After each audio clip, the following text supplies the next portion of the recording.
Ladies and gentlemen, I'm Rob. Welcome back to Freelance Health and Physical Therapy. How you doing today? I hope you're doing well. I'm doing well.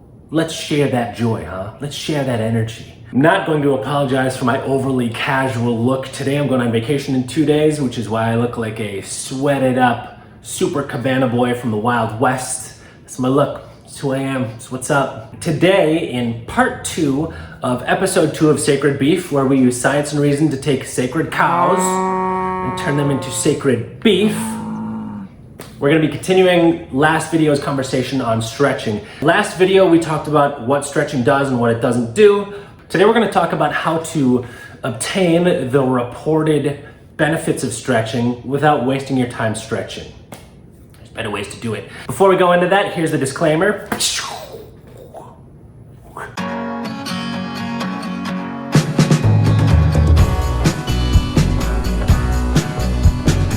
Before I get long-winded, let me give you the concise TLDR ADHD version of the presentation. First off, static stretching is an outdated modality and it doesn't do much. If you like stretching, you can do it, but just know that it's not very effective for doing anything that people say that it's effective for doing. Once you know better, you gotta do better. Static stretching, put it out with the trash. If you want to improve your flexibility, reduce pain, improve circulation, make yourself resistant to injuries, and become a better animal, progressive, full range of motion strength training is the name of the game. It's the fountain of youth. If you're looking for a warm-up that's going to improve circulation, warm up the body, reduce the likelihood of injury, and improve your performance, you're looking for a dynamic, sport-specific warm-up program. Cool? Great. On with the presentation. We're going full bore here, okay? Stick around. It's gonna be a lot of good information, a lot of good research. So, check it out. As we discussed in the last video, there are some things that stretching does do. It does improve flexibility and it does reduce pain, but there's a lot of things that people claim stretching does that it just doesn't do. My personal philosophy is that since time is a limited quantity that we're constantly burning through, you gotta kill as many birds with as few stones as possible. Here is a list of the claims made about what stretching does. The things in green are what stretching does. The things in yellow are things that stretching kinda does. The things in red are things that stretching just doesn't do. That's fine. That's okay, okay?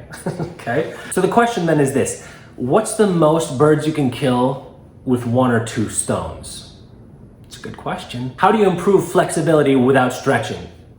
That's actually pretty easy. It's pretty straightforward. What you use is you use full range of motion resistance training with a focus on the eccentric or the lowering or the lengthening phase of any kind of contraction. Morton and Whitehead in 2011 found that resistance training can be as effective as any stretching program for improving flexibility. Nelson in 2004 and O'Sullivan in I think 2014 both did studies, and they found again that eccentric resistance training is as effective as any kind of static stretching program, with the added benefit though of building strength through full range of motion, right? So building stability. Like I talked about in the last video, if you improve range of motion but don't improve strength, you're losing control, you're building instability.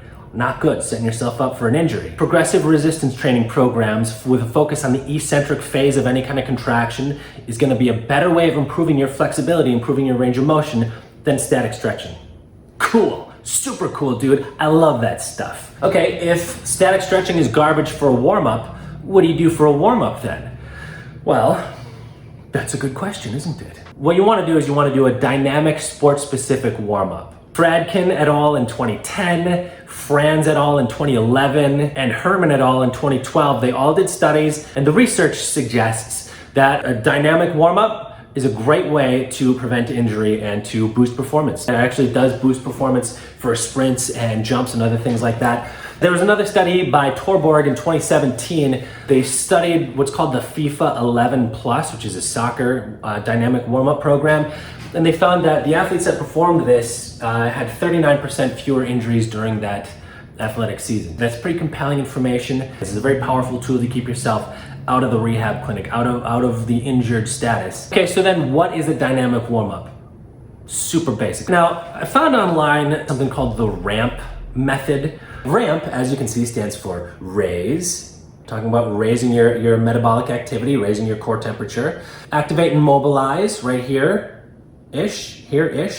which is talking about activating the muscles and the structures that are going to be involved in your workout, and then mobilizing them, which is to say that moving them through a full range of motion. P stands for potentiate, which is getting all of those things, getting the first kind of general and then the more specific movements into a more sport specific pattern. The ramp method is just a scaffold. It's a way to guide yourself into having a well-designed warm-up program. If you want, you can use the ramp method. It's great. It's not going to hurt you. Even the ramp method, I think is too nitpicky. I think it's too technical.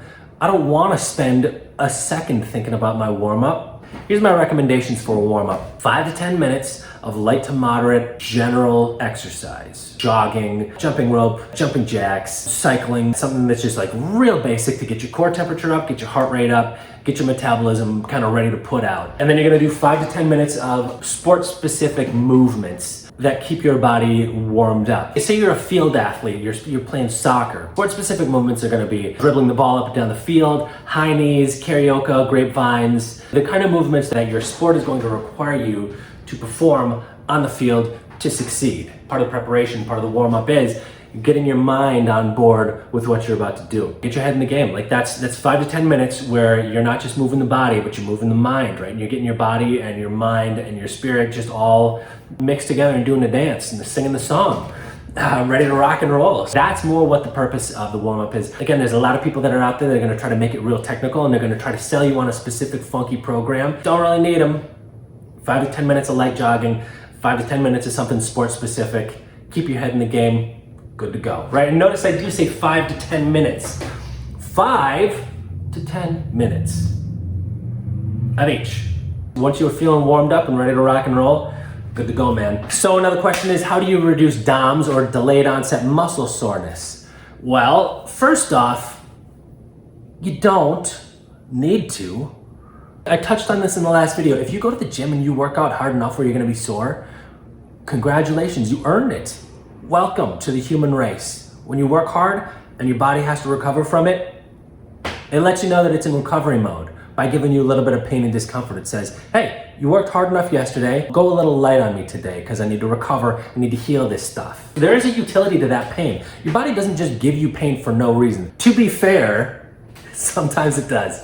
But for the most part, pain is a signal that you can't ignore, and you can't ignore it for a reason. It's because the body doesn't want you to, because it's useful. It's useful information. Okay, gotcha, good. That wasn't a very useful answer for you. If you do have pain after working out and you want that pain to go away, if you want it to subside, you don't need anything funky or technical. You don't need to roll it on a foam roller. You can get if you want to, you can. You don't need a massage. If you want to, you can. You don't need any of that stuff. All you need to do is just move a little bit. That's all you gotta do. Do like the lightest warm-up ever, or go for a walk. I'm also a huge proponent of the hair of the dog approach for everything. If you went to the gym yesterday and you tore it up doing squats and deadlifts and such, and now your legs are shredded, whatever it was that hurt you is gonna be the thing that helps you.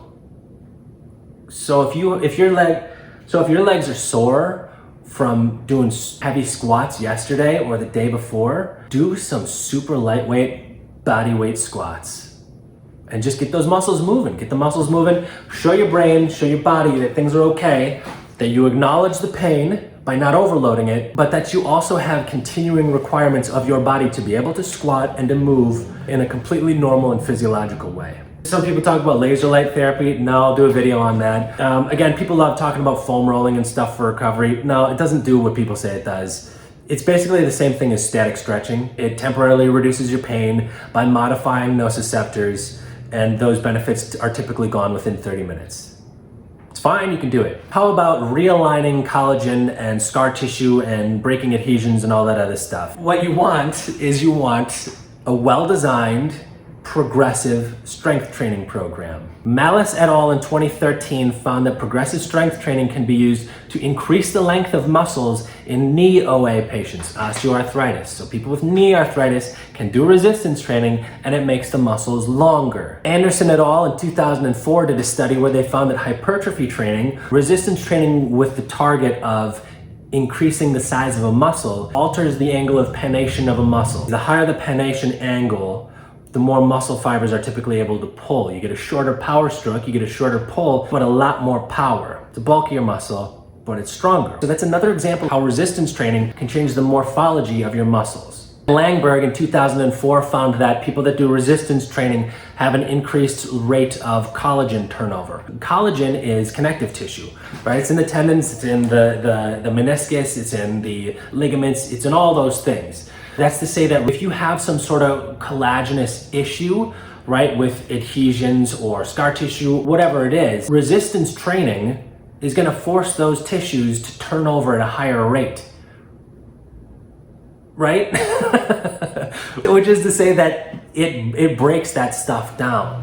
Biomechanically, it makes sense that resistance training is the best way to break adhesions or reform collagen or modify the musculoskeletal system, especially when you compare it to the other things that people suggest are helpful. Static stretching is you're just leaning into a position, putting tension into a relaxed muscle. With foam rolling, all you're doing is you're just rolling a thing over your muscle. When you compare those kind of forces, which are paltry in comparison to the amount of force required of your quadricep muscles, for example, to walk you up some stairs, it makes sense that resistance training is the gold standard, is the thing that works if your goal is to break adhesions and meet those other therapeutic goals. What about massage? No, unless you're being massaged by the Incredible Hulk or some roided out gorilla, the amount of force that they're putting into your muscles is also paltry in comparison to the amount of force you have to generate in order to walk upstairs at a brisk pace. Furthermore, if you had some roided out Swedish masseuse that was able to put enough force into your muscles to plastically deform them, to break adhesions, to lengthen them, that your muscle would be pulp by the time they were done, and you would see them in court. Which is to say that those things don't, massage also doesn't break adhesions. It doesn't. It just doesn't. And I'm gonna make a video about what massage actually is. It's gonna be another Sacred Beef video, a massage, and we're gonna do foam rolling, and we're gonna do all of them. We're gonna do everything. I'm gonna Sacred Beef everything. That having been said, if you like stretching, if you like foam rolling, if you like a massage, if they feel good to you, you can keep doing them. That's fine. If they feel nice, if it makes you feel whole inside, if it makes you feel complete, God bless it. Do it. Get some. Okay, so they say stretching improves circulation. What's a better way of improving circulation?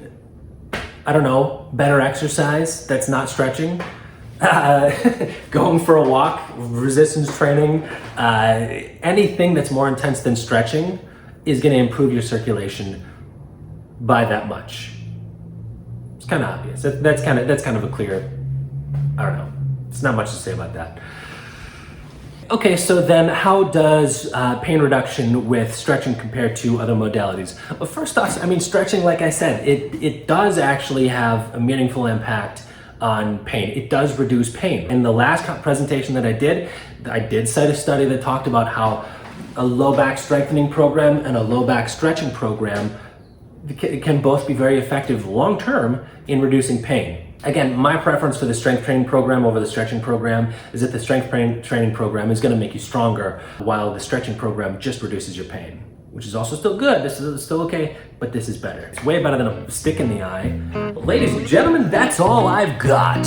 Do me a favor, like, subscribe, share, ask a question, leave a comment. And as always, remember our mantra, stronger all day, every day.